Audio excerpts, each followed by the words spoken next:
Okay, for this week's magic lesson, we're going to talk about dumb suppers. Dumb suppers, dinner for the dead. And by dumb, I don't mean stupid, I mean silent. They've been around forever. A lot of pagans and witches do it on Samhain Eve, which is Halloween Eve, because that is when we celebrate the other side. We celebrate our ancestors. We celebrate that crossover. But my favorite time to do it is after someone dies.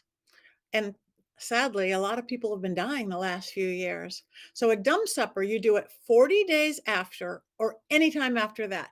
40 days is the transition period. It's from here to there. It's biblical, it's everything else. Think Lent is 40 days, Jesus 40 days, Moses 40 days, Noah 40 days, death 40 days. It's that time in between life and death. So you don't want to bother them now. But as soon as you hit 40 days, have a dinner for your beloved dead. You have to have it backwards. Yep, you do. You start out with dessert, and then you have your main course, and then you end up in your soup or salad or appetizer course. That will show the deceased person that it's for them because the other side is mirror image. I often will set a whole place for that person or persons. You could invite more than one deceased, or at least a glass for them, and then celebrate them, talk about them, the good times, the bad times. I miss you. Remember when we went camping, and act just like they're there because they will be. But somewhere during the dinner, everybody goes silent for just a few minutes and they will communicate with each of you to your own comfort level or to your own ability. So somebody might just feel at peace. Somebody might hear dad saying this. Somebody might sense something or get the goosebumps. Just a couple of minutes. And then you can start talking again and discuss maybe what you felt or saw or experienced.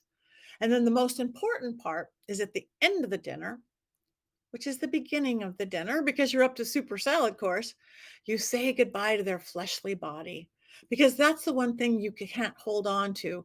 We know the spirit lives forever. We know the soul lives forever. Spirituality tells us that. Religion tells us that. Science tells us that nothing dies. It just changes, except for this meat suit. We lose the meat suit and we try to hold on to that. It's the cords. You know how we talk about cords, cut the cords, no strings attached.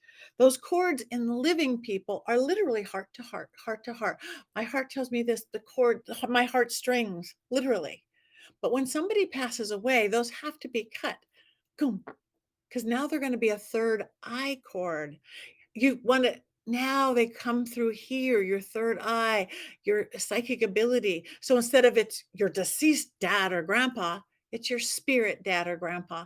And you could have a real relationship with your spirit loved one or friend versus deceased. And you will be able to communicate with them better if that's what you desire, or just know that they're okay because it helps you and you're grieving to let go of that. And it actually helps them too to know that you are okay and to cut the cord so they can go where they need to go. It doesn't mean they won't visit you. If you want them to visit you, they're going to even visit you more then.